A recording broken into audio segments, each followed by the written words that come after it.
Lock in for a nigga. You wondering why you ain't made it to the top and ain't got no motion because you won't lock in. Lock in. Man, y'all know it's Pop over there on that couch. We're here to stand on their business. Y'all see the merch. Support the channel. Come cop you a shirt. Reach out to us.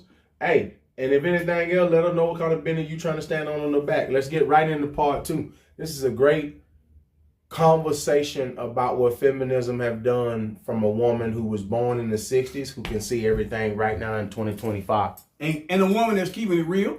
All the way real.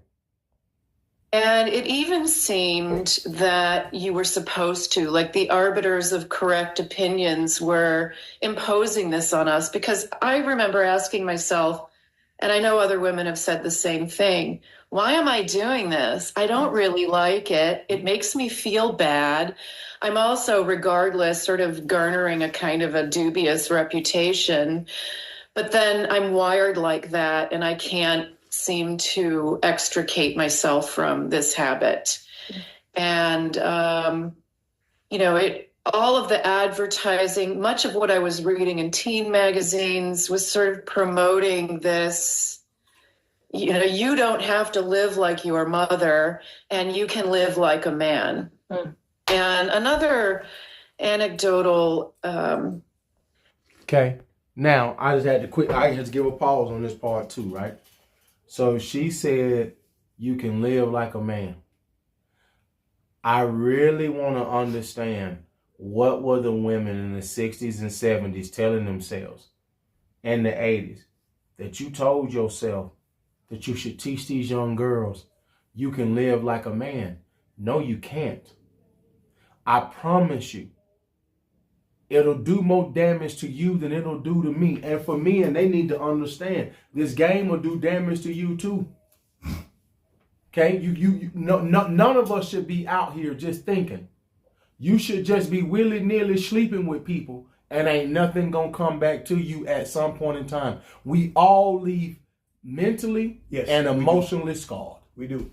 And notice, once again, y'all, she let it be known, so y'all don't miss this part either. She let it be known that even though, I'm gonna bring this in today's time, just like it was then. So we're talking about the same thing. Even in today's time, just like she was saying back then, guess what? Y'all don't miss this part. She let it be known that I'm doing something that I really don't enjoy. Say it again. She said, why am I doing this? Go ahead. So what that tell you is that because guess what? As we say a lot of times, the game ain't changed, just the players. So you got to realize and understand. So what we got going on now, still into this day, is that you got a lot of women that might be sleeping around, but it ain't something that they really enjoy.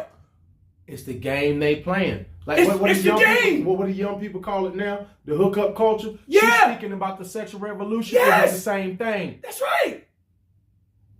Right? She telling young girls, right? So I did it back then during the sexual revolution. When we get done with this episode, we get done with these parts, it didn't bode well for her and her homegirls that live that way. And for you young women today, it ain't going to bode well for you neither. It still doesn't. Evidence, story, anecdotal stories. Anyway, little lack of sleep last night. I had 5 friends that I hung out with in high school. We called ourselves the Coyotes. Oh, did you? And our motto was, we can do what men do and we can do it even better. Oh, you think so? And we would drive down the main street hooting and whistling at guys and, drinking a lot and getting ourselves in all kinds of sexual trouble. Huh? And recently we a few of us got... I ain't got but one quick thing.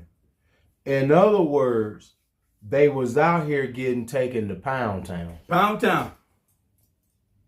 Together, and we were reflecting on that, and we realized that this was a very short window of time. Huh? It was a very short window of time. Because AIDS comes along in 1983 and changes everything. So I would say that people born between, say, 1958 and 1965 are the people whose life story sort of goes along goes alongside this change. And in the essay, A Requiem for the Patriarchy, that I sent to, in the 60s, it really was like there was a dad in every house. There was only one household where there was no father. That mother was divorced and had a daughter named Tammy, and they lived with her grandparents. I am not going to say that those marriages were all happy marriages. I mean, even in my own household, it wasn't a love match by any stretch of the imagination, but absolutely it was a home. And I don't miss that. You know, I was a very observant kid, spent a lot of time alone watching everybody. And I would say that in most cases, that was the sense that every one of those houses was a home. And for the most part, the mothers were all in those homes. And then the no-fault divorce thing comes along, and it's like everybody sort of jumps on that bandwagon. And by the time I get into high school, there were the kids whose parents were divorced, and those were the cool kids who could do whatever they wanted because nobody was around to watch them. We were going into those houses and smoking pot and drinking drinking their mother's alcohol. And, I would say that those are the kids, when I look back, who didn't really fare off very well. So, So let's address a few things and let's unpack it now, Dad. Now, she said, as she just ended, some of those kids didn't fare off too well, right? She said, well, let's spin it back. She said they definitely might not have been the happiest, but it was a home. That's right. Right? It was a family environment. Yes. Right? So she said being born in the 60s, she came up where there might have been one family in the neighborhood who didn't have a father in the home. Go for it. But hold on now. I'm going to agree, and I'm going to add to what you just said. Go for it. But did you notice how she broke that down? She said that wasn't a father. That might not have been a father in the home. What she said, right? But hold on, what did she say? But she said, but the divorced woman lived with the grandparents. So I'm glad you brought that up. So there was still an environment where those kids was going to grow up in a family structure, and they were still going to grow up with a male in the household. Even if your granddaddy was the one playing that role. That's right. Even after the divorce, they still made sure that they were in an environment to where there was a man in the household. Come on now. Grossly generalizing, but, on the other hand, I think I'm observing a trend. The breakdown of the family, the sort of permitting, getting out of commitments, and not seeing things through. And I think where we are today is in a habit of not trusting that you can get through a bad period with a spouse or a partner, and see it through to the end. We are now wired to get out.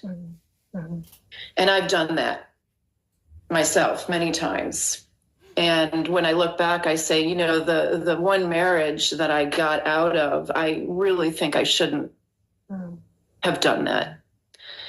I never really did any better. And hold on. We're going to go off, and this is going to be the end of part 2. It's me and Pop. Me and you always say that 9 times out of 10, when you go through a breakup with a woman, it's because she thought she could do better than you, right? Absolutely. Now, I don't know who her first husband is, but I can guarantee you if he was able to see this part of this podcast right now, he is absolutely delighted.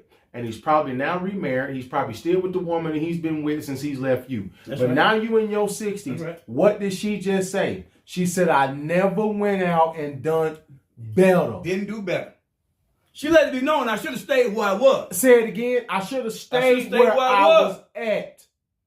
The grass wasn't greener on the other side. She let it be known that's when you're looking out there at that grass, she letting it be known that's nothing actually better than what I already got. I don't have it bad. I don't. They just watering that grass a little more than maybe you watering that one, and that's what's got you thinking that it's greener. But when you get over there, you might find out that household is in total chaos and total turmoil. It might look good from the outside. That don't mean it's good on the inside.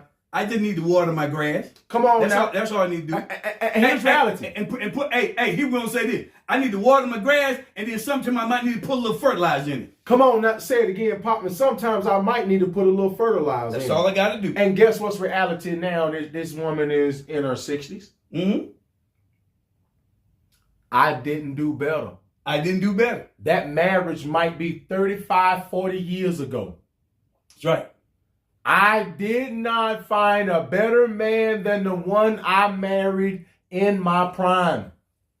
That's what she's saying. The one that I married in my prime, I never went and done better. So all this thought process that you can go and get somebody with better money, no. If you could have, you would have already done that. If you think you could have went and got that guy with the house and all that other thing, and a lot of women think today, guess what? If you could have done it, you would have done it already. But what she's telling you is that I left thinking these things, I accomplished nothing but being a cat lady, a dog lady, and I like boxed wine from the liquor store. And closing point right here, real quick. And guess what y'all need to hear that she said as well. I did not do it right.